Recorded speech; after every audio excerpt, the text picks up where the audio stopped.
Mas o que me aflige mais e quem está mais preocupado, quem deveria estar mais preocupado, é o PSD. Eu, se fosse líder do PSD, além de me chamar Montenegro, pintava a minha cara de preto, não é? Portanto, é uma coisa interessante. Não sei se viram, houve uma miúda que disse que ia fazer uma queixa institucional à Embaixada de Montenegro, do país, porque o país tem um nome racista. Não sei se viram isso, enfim, ridículo. Porquê? O PSD neste momento tem 77 deputados. 77 deputados. O que para o PSD é péssimo, não é? Eu ouço às vezes o Luís Montenegro dizer ao malta do PSD, o Carlos Moedas, a dizer nós temos que lutar pela maioria absoluta. Mas maioria absoluta como assim? Eu vou lá, companheiro. Maioria absoluta na tua sala de jantar na Páscoa. Percebes? Porque aqui no Parlamento, é um bocado complicado. A maioria absoluta agrega-se com 116 deputados. Ora, na minha cabeça e na cabeça de qualquer malta que saiba contar, 116 para 72 vai uma abruta diferença. É que o PSD, nem com o Chega coligado, consegue lá chegar. Não sei se estão a perceber. E não é por culpa do Chega, porque o Chega praticamente que triplica a bancada parlamentar. Passa de 12 para 33. Mais 3 e triplicava efetivamente. Portanto, aqui o problema, eu acho que quem tem o pior resultado é o PSD, tendo em conta a análise contextual que podemos fazer e conjuntural. Porquê? Nós temos o PS a perder 41 deputados.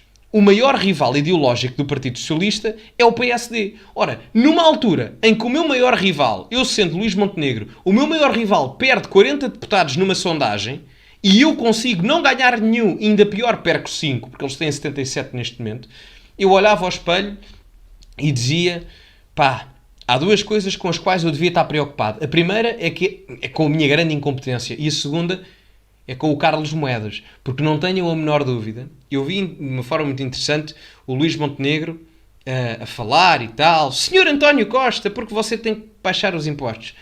Companheiro, é verdade, mas explicares como é que isso se faz. Como é que tu consegues baixar os impostos, mas depois manter o equilíbrio orçamental? Vais aumentar o déficit? Nós podemos sequer aumentar o déficit?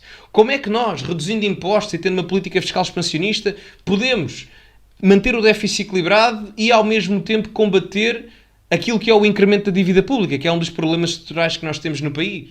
Explica isso às pessoas de uma forma linear, não é? E o Montenegro não explica, parece que é eu lamento dizer isto e não quero ser mal interpretado, mas eu ouço o Luís Montenegro falar e parece pouco diz, não é? Portanto, o Carlos Moedas, não se preocupem, malta do PSD que estiver aqui, o Carlos Moedas é, a meu ver, a principal ameaça para o PS. A principal. E digo-vos mais. A Marta Temido foi colocada pelo Partido Socialista na Câmara Municipal de Lisboa para garantir que o Carlos Moedas ganhe a Câmara. Porque se o Carlos Moedas ganhar a Câmara em 2026, a Marta Temido, ou neste caso... Para um país mais forte... Muito obrigado. Se o Carlos Moedas ganha a Câmara em 2025 nas autárquicas, é menos provável para ele se candidatar às legislativas de 2026. E digo-vos mais. O candidato que o PS apresentar agora às europeias é um candidato fraquíssimo. Sabem porquê? Porque o PS não quer ganhar estas eleições com um landslide. O PS não quer ganhar estas... Quer ganhar, obviamente, mas não quer ganhar as europeias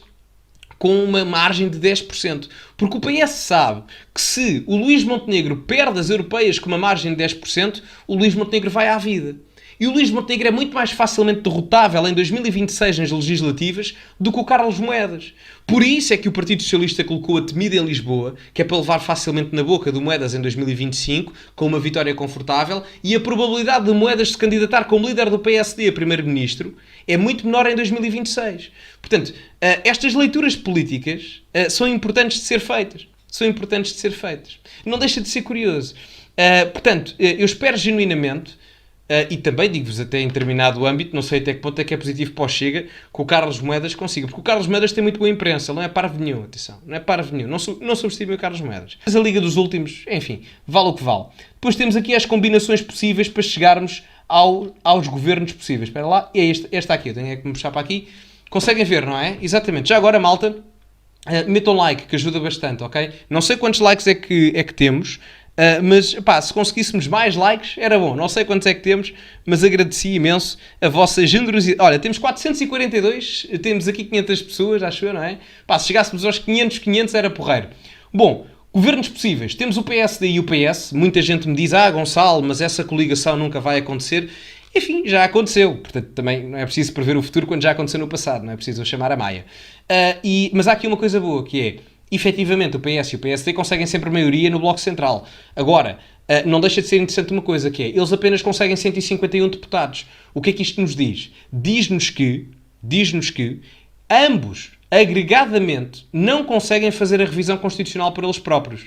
Ou seja, as medidas de alteração à Constituição que o PSD e o PS quiserem fazer no seu meandro político de Bloco Central têm que pedir a aprovação a qualquer outro partido, porque só entre eles não dá. Porque a revisão constitucional significa que para vocês fazerem uma alteração precisam de que 66% do Parlamento vote a favor dessa alteração. Ora, 66% de 230 é 152 e tal, uma coisa assim do género. Não sei se chega a 153. E 151 não dá. E isto tem sido uma tendência nas sondagens. Em várias sondagens, PS e PSD já não conseguem ter mais de 2/3 do Parlamento. E isto é bom no sentido desta questão da revisão constitucional, que nos pode tirar vários direitos, liberdades e garantias, nomeadamente de circulação, por causa das picas e não sei o que mais. Toda a narrativa que a gente sabe que é verídica. Mas também é bom por uma coisa, significa que Portugal já está a entrar no paradigma do bipartidarismo imperfeito. Nós vivíamos numa realidade de bipartidarismo perfeito em que ambos os partidos de Bloco Central, os grandes partidos de massas, tinham mais de 66% da Assembleia. E agora estamos a ter um shift, uma mudança interessante, em que esse bipartidarismo perfeito passa para imperfeito, porque os 66% já não são alcançados pelo agregado de assentos parlamentares por parte dos dois maiores partidos. E depois, digo-vos mais, até 2030, 2035, é a minha previsão, não é adivinhar o futuro, posso estar equivocado, acontece, mas eu acredito piamente que Portugal pode ter uma realidade multipartidária, como acontece, por exemplo, na Alemanha, em que a CDU, que não é o PCP de lá, é diferente, a CDU é uma espécie de PSD, é o partido da Merkel, centro-direita, democracia cristã, tem 26%, o SPD, que é os sociais-democratas de centro-esquerda, tem cerca de 17%, o AfD, que é o Chega de lá, tem 23%, ou seja, nós temos três médios grandes partidos. Okay? Não temos partidos a chegarem aos 30 e tal %. A Finlândia também é um exemplo de multipartidarismo. Os três maiores partidos, inclusive é o Finns, que é do grupo parlamentar no Parlamento Europeu do Chega, que é o Chega finlandês, pronto, mais moderado, verdade seja dita, tiveram ambos 21, 20 e 19%. E eu acredito que o Chega consiga chegar a essa realidade. Não digo que o Chega consiga chegar aos 25%. Acredito sim, é que o Bloco Central começa a ter cada vez menos relevância em termos eleitorais e o Chega ganha mais algumas, chegando aos 17, 18% e o PSD e o PS diminuindo cada vez mais próximos dos 20%. Eu acredito que isso pode acontecer em Portugal de entre 10 a 15 anos. Depois, a única possível coligação parlamentar que pode acontecer é o PSD, o Chega e a Iniciativa Liberal, os três agregados, com 119, a linha preta marca a maioria absoluta, os 115, com 119 deputados, os três partidos de direita, na verdade o único de direita é o Chega, os outros são respectivamente de centro e de centro-esquerda, e portanto é a única alternativa que pode dar uma maioria em termos de votos positivos no Orçamento de Estado. Chega e PSD cada vez mais longe daquilo que é uma maioria, ambos os partidos, não por culpa do Chega, porque o Chega cresce, o Chega está a fazer a parte dele, enfim, não é? O PSD é que não cresce como deveria estar a crescer, aliás, muito pelo contrário, está a diminuir, portanto, logo aí um grave problema. Fiz também a contabilização do PS com todos os partidos de esquerda, o Bloco de Esquerda, a CDU, o PAN e o LIVRE, ficam com 107, deviam estar trocados porque ficam à frente do Chega, mas também não chega para a maioria absoluta. Nota importante e nota muito positiva.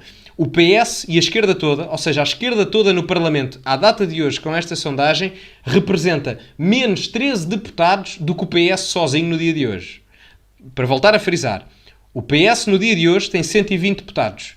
À data de hoje nas sondagens, a esquerda tem 107. Ou seja, a esquerda toda junta tem menos 13 deputados do que o PS sozinho no dia de hoje. Muito interessante.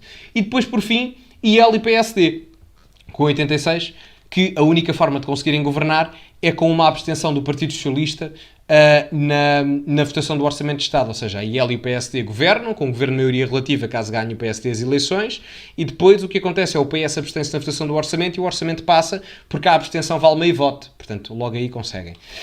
Depois, eu sei que vocês gostam sempre desta parte, é os distritos onde o Chega consegue eleger mais deputados. Sim, a esquerda está a falecer, digamos, não é? Exatamente. Onde o Chega consegue eleger mais deputados. Temos Lisboa, o Chega consegue eleger 7, Setúbal, o Chega consegue eleger 3, depois, aliás, Porto e Faro devia estar trocado, Faro devia estar à frente do Porto, porque o Porto é onde o Chega tem sempre os piores resultados. Curiosamente, o Chega, nesta sondagem, está em segundo lugar em praticamente todos os distritos do sul do país. Depois de Faro, Setúbal e Porto, que elegem ambos 3 deputados. Braga, Aveiro e Santarém elegem 2 e depois os outros restantes elegem 1.